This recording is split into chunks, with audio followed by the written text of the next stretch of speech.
Chérie, ce qu'il disait. D'accord. Avec un petit témoignage. J'ai une voisine.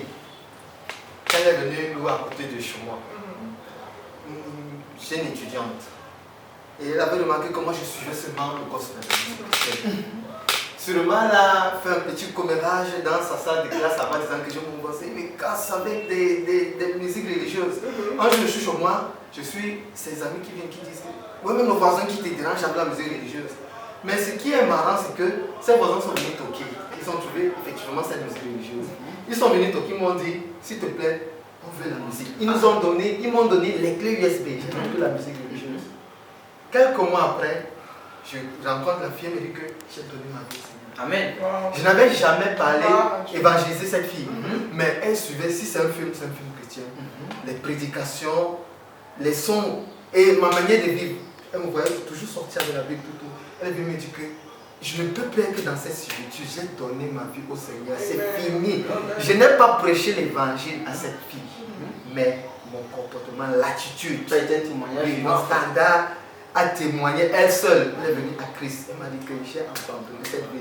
Et j'ai dit à cette fille que j'ai senti que Dieu était en train de travailler dans ta vie. Amen. Pourquoi? Parce que quand elle se levait le matin, quand elle faisait le sport, elle mettait ses musiques du monde là, les Beyoncé, elle dansait.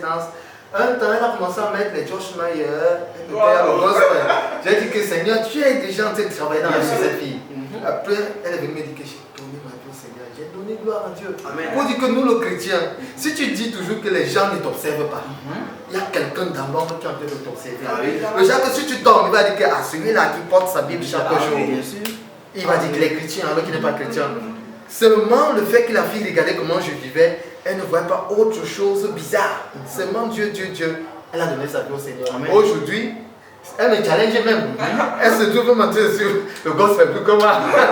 C'est ça. C'est tout ça. Amen. Pendant qu'il donnait aussi également son témoignage, j'ai pensé à mon niveau à l'UT de Ngamoundéré. Quand nous étions arrivés à l'UT de Ngamoundéré, sur une classe de près de 100 élèves, nous n'étions qu'à peine 3 à 4 enfants de Dieu.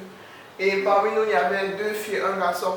Et au milieu, vous savez, quand vous venez d'arriver à l'université, c'est compliqué. Avec tu as envie de te défouler parce que tu as eu le bac et tout ça.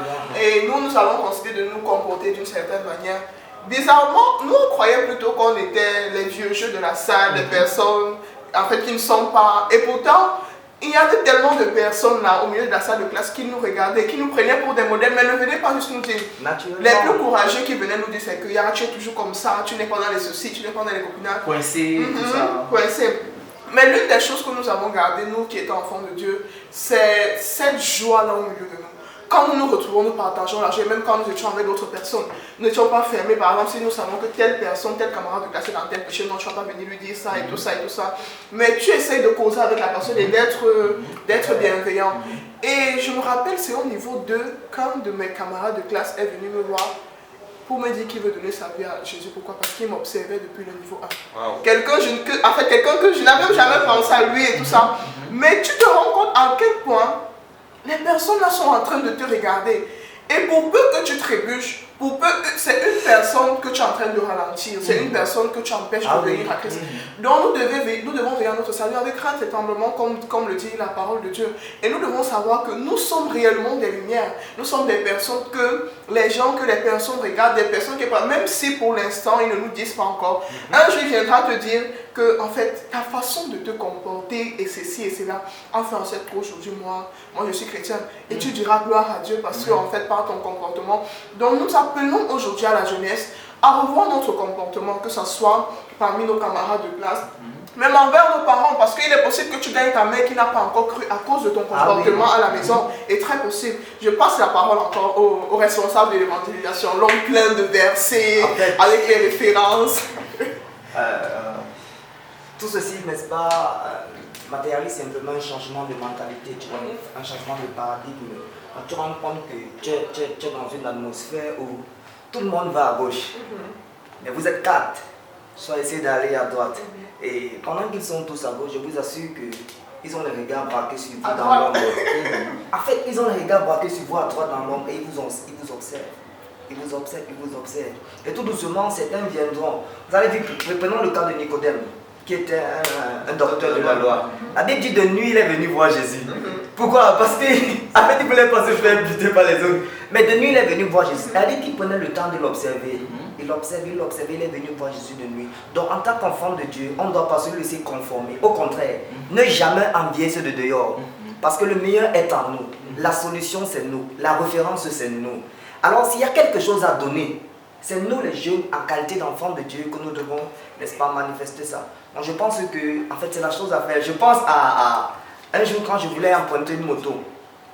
Et j'ai dit au Ben Skinner, laissez-moi au rond-point Maïtu. Et je lui dis 300. Il me dit, je vaux seulement 300. Je lui dis non, tu ne vaux plus que 300. En fait, c'est seulement 300 que j'ai. Il me regarde, il dit, mais est-ce que tu es Camerounais? J'attendais à ce que tu me répondes. Il m'a dit, mais est-ce que tu es Camerounais? Je vais regarder, j'ai voulu lui dire que en fait je suis céleste. J'ai voulu dire en fait je suis céleste. Mais je me suis retenu. En fait, n'ayons pas peur de manifester Jésus en nous. Amen. N'ayons pas peur de manifester Jésus en nous. Et je me rappelle que l'une des choses qu'on avait fait, c'est qu'on s'était affirmé dès le départ. Que nous sommes enfants de Dieu. Et je me rappelle une fois, nous avons invité à ce qu'on appelle charter. On a dit qu'on ne parle pas dedans, se passer tout ça. Pas en les frustrant, mais en les disant la vérité. En fait, on n'est pas dedans. Et il y avait déjà ça. Et même quand on composait, certains camarades de classe qui savaient qu'ils trichaient. Ils nous fuyaient d'abord parce qu'ils savaient qu'avec celle-ci, on ne peut pas. Donc, nous appelons, chers jeunes, ce soir, à revoir notre comportement au milieu de la société parce que nous sommes tellement observés. Et également, comme on dit, nous avons déjà assez trop parlé. Les gens ont besoin de voir la manifestation de Christ en nous. Trop de paroles, ça fatigue à la limite. Mais par contre, par ton comportement, tu peux amener une personne à Christ. Toi, jeune qui es à la maison, nous t'invitons ce soir. Si tu avais faibli dans ta vie de prière, si tu avais faibli dans ta vie de méditation, Dieu t'interpelle encore ce soir et il te dit tu es un modèle pour ta génération dans ta conduite, dans ta foi et tu as une lumière qui est placée sous la montagne et les gens ont besoin de cette lumière-là dans ce monde perdu, dans ce monde en plein, dans les désolations et tout ça. Donc nous vous invitons à vous abonner à la chaîne pour pouvoir recevoir d'autres émissions et également à pouvoir mettre en pratique parce que nous ne nous bornons pas à l'écouter mais mettons cela en pratique. Et nous vous disons très prochainement pour une nouvelle émission de QVJC.